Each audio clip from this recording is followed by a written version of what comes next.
what exactly did Rahul Gandhi said? Let me compile it and break it down for you.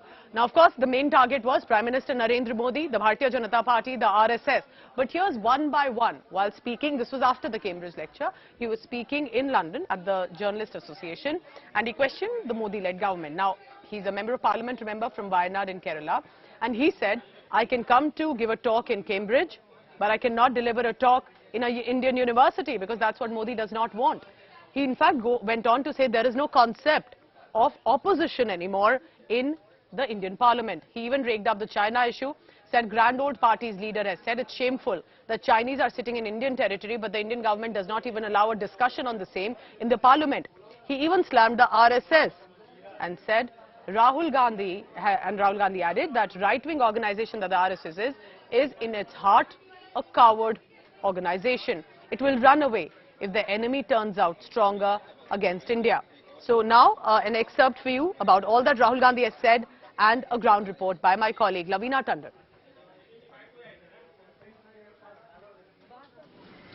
That an Indian political leader can give a talk in Cambridge University, Harvard University, but he can't give a talk in India, in a university in India.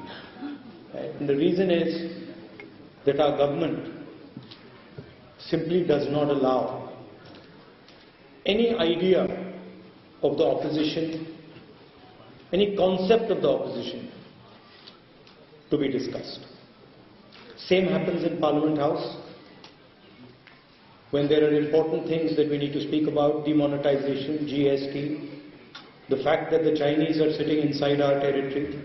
When we try to raise these questions, we're not allowed to raise them in the House. It's a fact. It's shameful, but it's true. उनकी ideology में ये भी है. If someone is stronger, and the foreign minister of the country is saying it, you imagine he's saying China is stronger than us, so we can't fight with them. Achha, the British were stronger than us, so then we shouldn't not have fought with them. How would we ever get independence? How would we ever get independence if we had followed the BJP's principle and the RSS principle that if they're stronger than us, if they're stronger, then we don't fight them, we would be still ruled by the British. Right? So at the heart of their idea is cowardice. On the other side, we have an ideology of hatred and violence, disrespectful ideology that attacks people because of their ideas. And you must have noticed one thing, and this isn't the nature of the BJP and the RSS. If you notice the statement of the foreign minister, he said China is much more powerful than us. He said China is much more powerful than us, how can I pick a fight with them? Matlab, at the heart of the ideology is cowardice.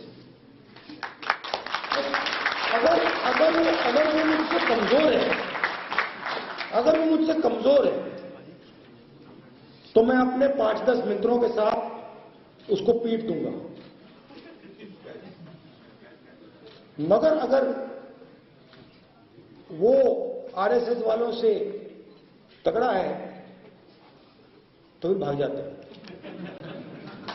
और सावरकर ने अपनी किताब में लिखा है, अगर आपने पढ़ी हो, जो उनकी किताब है उसमें लिखा कि एक दिन उन्होंने और उनके 5-6 मित्रों ने एक मुसलमान व्यक्ति को पीटा और उस दिन उनको बहुत खुशी हुई. In the media we see anger, hatred, violence. Then we see Bollywood, Aishwarya Rai, Salman Khan, cricket. We see all these things, but we don't see the real issues that the people of India are facing. So that was quite a learning experience for me. As Indians, we have to support Rahul Gandhi nowadays, and this is what India actually needs. People to come out and speak against the hatred and violence, and trying to include this kind of inclusivity, and trying to get together and build a good India that is built upon like love and care. The whole speech was absolutely amazing, and you know, Rahul Gandhi ji as a whole, but I would say that what I like about his leadership is that he's fearless and he speaks his mind, and he speaks for the country and the people, and he understands everyone's thoughts, and that's what brilliant. Fact, he connects with the people. For me, that is what matters the most, the connections that he drives with common people, the way he kind of talks to them. Even today in the interactions, he was talking to people, and that I think is the hallmark of a leader, and he kind of completely embraces that. Many facets of the speech, speaking, people impressed with different facets of the speech, and they turned up in big numbers. One has to say over 1,000 people. We were told there were 2,000, close to 2,000 registrations, and a lot of them turned up. Some even were left behind because the hall was jam-packed. Going forward now, on Monday, Rahul Gandhi will be speaking in a committee room in the Parliament to some MPs and Lords and the members of the public, the attendees, and then at a think tank in London, Chatham House. Lavina Tandon for India Today from London. So, of course, those were scathing remarks, and he had a share of supporters too on a foreign soil. What about the Indian connect that the Congress is actually losing in some states? Ashutosh Mishra continues to be with us in this telecast to help us understand the domestic politics of it currently on in the country.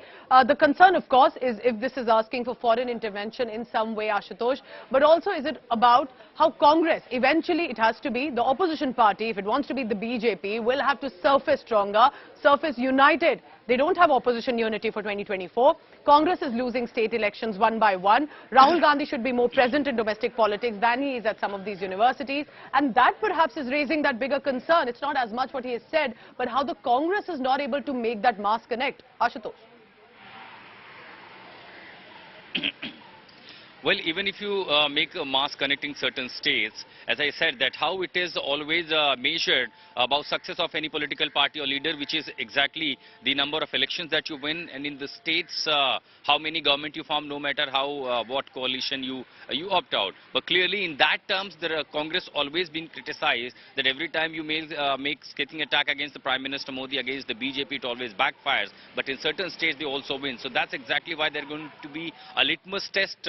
You have now a new party president, and you have a state where there could be possibly anti-incumbency state like Karnataka. Then you have a 3 Hindi heartland states, and until unless you make success in these states, clearly Congress may not be in a position to lead any coalition or any such alliance, and that's exactly why the regional parties you see having more power and largely bargaining. And when you have ambitious leaders like Mamata Banerjee, then you have a Nitish Kumar, you have Arvind Kejriwal, and then lot more other leaders. So that's what the question every day is asking, whether they're gonna accept Rahul Gandhi as a leader of the coalition, leader of the alliance. But you remember the statement in Raipur that Mallikarjun Kharge made, that there will be a coalition against the BJP in 2024 led by the Congress. And of course, he also saying that Rahul Gandhi will lead this platform. So on that, we have to see whether they're going to be really unity, because in different states there are different dynamics. One party, which is coach our rival in Delhi, in other states, they join your meeting when it comes to the parliament or a national level. So in this different,